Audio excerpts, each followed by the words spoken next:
When it comes to universal culture, I can say that Korea has played an important role, and they're still doing it because when you look at the issue of Korean pop culture, which have K-pop, K-drama, Korean cuisine. I don't know whether have you ever eaten kimchi? You should try. There's a kimchi restaurant here in Bastos. Okay, so Korean cuisine, they have their own food, which really, if anybody who goes to Korea or last time in the embassy, I asked them when they will prepare what we call yangnyeong chicken. They should always invite me. That's one of their cuisine that I think that they have. Then issue of when we talk of cosmetic, whether normal cosmetic or plastic surgery, Korea is the best.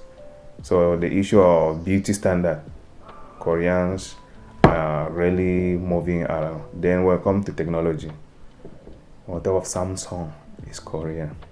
We talk of LG, it's Korean. In terms of automobiles, when we talk of Hyundai car, people call them Hyundai, it's Korean. Kia is Korean.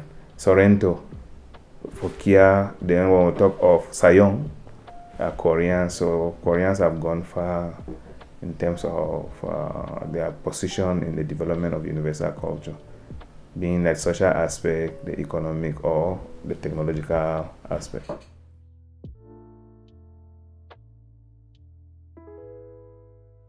Yeah, there are certain aspects of Korean culture that really influence me. Among them is work ethic. In Korea, hard work is always emphasized. Dedication. When you go to Korean, for somebody who go to Korean to do unskilled work, the first language that you learn in Korean language is Pali. Pali means fast. When you are doing work, you need to be dedicated. You don't work and you are talking. For them, they consider that you people are not working. Then another thing that I respect, that I learned from Korea, is respect for education. The high regard for education that they have in Korea, academic achievement. As I said before, in Korea is show me your school or tell me where you study and I will tell you who you are.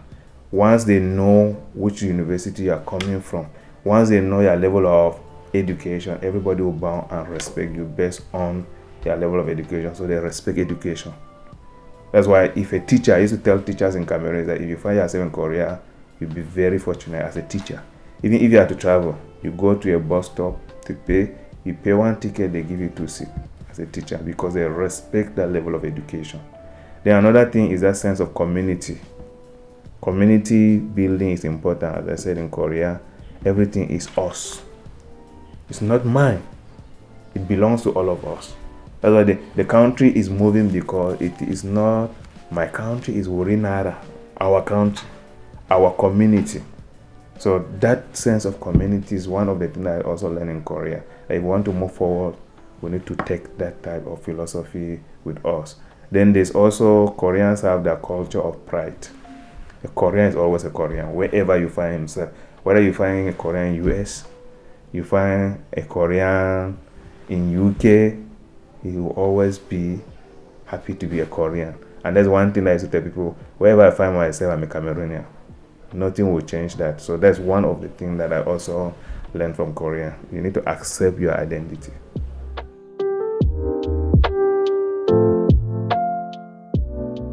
Okay, so when you are, maybe to share some of the funny aspect of cultural shock that I encounter in Korea, mostly comes when it comes to aspect of food. The first thing is, when I first entered into a Korean restaurant, they serve you food that is having multiple minor dishes. They call it pancha. So you are confused. Which one should I start? You want to eat rice, they give you 10 things. You have the rice, you have kimchi, you have egg, you have... So that's one of the areas that I was really surprised. So it's like, which am I going to eat and which am I going to leave? But they eat everything. Then another thing, again, when it comes to food, is issue of the culture of eating sloppy noodles. Here we eat spaghetti, noodles. You come to my house, I have one of my first daughter was born in Korea. When she's eating noodles, you get it is sloppy, make it. Here we eat food, you don't want to get noise. No, they are taking, and it is really something that you think like, hey, what is happening? Okay. Then another thing in Korea is that issue of personal space. In Korea, there's a concept of personal space which is different. Like us here, where you think that somebody is going out, there's a space for. No, in Korea, whether the prime minister is moving out, traffic continues. When you want to take subway, you see about 10,000 people I've never seen. Everybody's trying to get into the train. Those are some of the things that I was surprised. There is nobody, there's no hierarchy, which means that if you're working in the ministry, it's time to go in. There's no elevator for director, for a sub-director, no. So those are some of the things that, the fact that the country is built on hierarchy in terms of language, when it comes to services, there's no toilet for VIP. A toilet is the same. When you come to eating, there's nothing like the director go first, second by. So those are some of the things that I can say that surprised me, where people take themselves as normal compared to our country here, when if the boss doesn't eat, the other people don't. Now when it comes to Korean dishes, like I said, Koreans have different types. Okay. As I said before, one of the cultural shock that I had was the first time you want to eat food, you have side dishes, we call them pancha. They're all minor, okay. But in terms of different dishes, one of my favorite when I reached Korea, the challenge that I had was that the first thing is that I'm a Muslim, and the first thing we had, like everything that you have to be careful not to eat pork, because everything in Korea there's pork. That's why halal market in Korea is one of the highest. So the first thing is to avoid that, we have to resort to be some sort of vegetarians. And then the first dish that we enjoy is what we call bibimbap. Bibimbap is just like our jollof rice here, but not just normal jollof rice. It is rice, vegetable, egg. So they have different types of bibimbap. There's the one that they call tuksu bibimbap. You know, you take the food while it's still hot in a hot pot. So you have bibimbap. Then we have there's one they call doenjang chicken, which is also good. Then as I asked you to talk about kimchi, kimchi is always, it's radish, made from radish, always part of the side dish. Then in terms of chicken, you have different ways in which they prepare that chicken. And one of the best chicken that I prefer is what they call yangnyeong chicken. It's made from honey. Just imagine a chicken grill with honey. And so then they have, if there are people who eat pork, they have different types. Then they have there's also chicken sauce, what they call bulgogi, where you come and you have all the chicken inside. Then there's another one, I cannot recall the name of that dish, but they eat that dish in the month of August when it's very hot.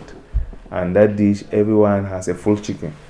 It means that you have a complete chicken with, they put the rice inside, everything. It means that they're dishing you complete full chicken you eat. So in terms of those types of things, Koreans have different dishes that can really address the need of everybody. If you're a vegetarian, then you go by bibimbap, you have no problem. Then if you want to eat beef, they have different types of. It is in Korea that I noticed that there is a market, a livestock market. Imagine a market that they sell all the meat. Yes. Then they have fruit and vegetable market, Chongyani. There is only fruit and vegetable. Imagine moving from here to Acacia, inside fruit and vegetable market, no other things. Then restaurants are everywhere. When you buy food, the side dishes is more than the food that you buy. So for that one, the cuisine is something. Maybe next time, if I can remember the names of some of those food that they prepare in Korea, we can have more on the different types of dishes. Or preferably, we'll talk with the embassy. We'll have our next encounter in Kimchi restaurant in Bastos, where we'll talk about those dishes in present.